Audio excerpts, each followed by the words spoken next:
जाहिर की जाती है, कोई परिवार वालों को क्यों नहीं उठाया गया, कोई रिश्तेदारों को क्यों नहीं लिया गया? क्या कारण है कि जिन पर जो उस समय का मिनिस्टर था, जो उस समय का कमिश्नर था, जो आज का मिनिस्टर है, जो आज का कमिश्नर है, उससे पूछताछ क्यों नहीं हुई कि आपके कर्मचारी के पास इतना बड़ा धन मिला, ये किसका है? ये अभी ट्रांसपोर्ट कमिश्नर हटाए गए, जो हटाए गए उनसे क्यों नहीं पूछा? वो जो मिनिस्टर है अभी का, उसको क्यों नहीं आपने गिरफ्त में लिया?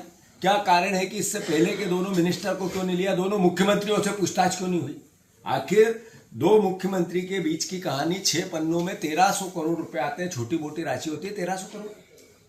1300 करोड़ यानी एक महीने की लाडली बहना का सारा पैसा। प्रदेशवासियों जानो इस बात को, यानी एक महीने लाडली बहना को जितना पैसा देना पड़ता उतने 6 पन्नों में हिसाब आया।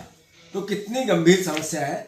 और मैं समझता हूं कि कांस्टेबल के पास डायरी थी जिसमें नाम पहले अक्षर का था, तो अल्टीमेटली ये 6 पन्नों से एहसास होता है कि वो पहले अक्षर को जाना क्यों नहीं।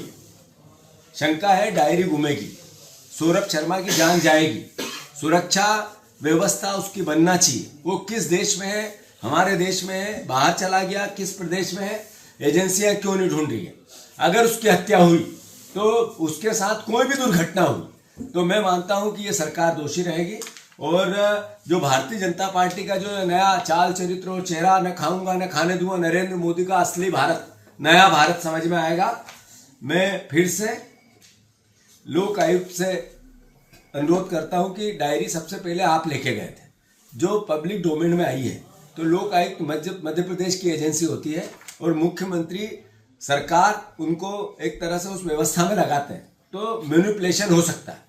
क्योंकि लोक आयुक्त ने आज तक 310 अधिकारियों पर केस किए, एक पर भी सरकार ने फिर चलाने की अनुमति नहीं दी। पिछले 10 साल का रिकॉर्ड है, एक दिन का नहीं। तो पीछे का इतिहास ये बताता है कि सरकार आगे क्या करेगी। तो मैं मानता हूं कि कांग्रेस पार्टी, जैसा मैंने कहा कि पर्ची के मुख्यमंत्री जी की पर्ची बहुत महंगी हो गई है। यहाँ केवल परिवहन विभाग का भ्रष्टाचार है, सिर्फ परिवहन विभाग का।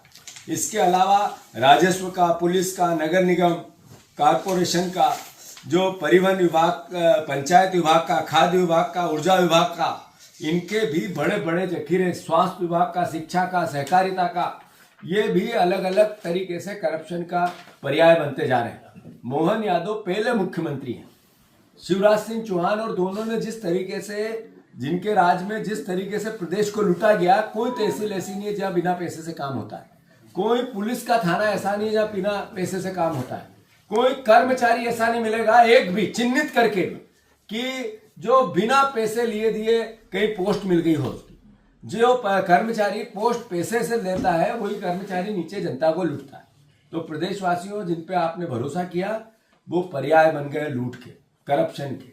और ये पन्ने और चिल्ला चिल्ला कर उसकी गवाही दे रहे हैं, चिल्ला चिल्ला कर गवाही दे रहे हैं। ये सवाल कि एक भी इतने बड़े केस में एक भी आदमी की गिरफ्तारी नहीं हुई, पूछताछ नहीं हुई। कहाँ है सौरभ शर्मा? पता नहीं लगा। आज 15-20 दिन, एक महीना होने आ गया। सौरभ शर्मा के 6 पन्नों में अगर 1300 करोड़ का हिसाब है तो बचे हुए 66 पन्नों में कितना है?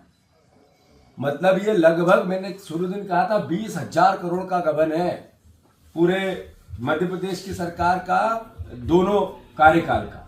तो हमारी ड्यूटी है, हम ये सवाल पूछते रहे। सौरभ शर्मा को पब्लिक के सामने लाना चाहिए, कहाँ है ढूंढना चाहिए।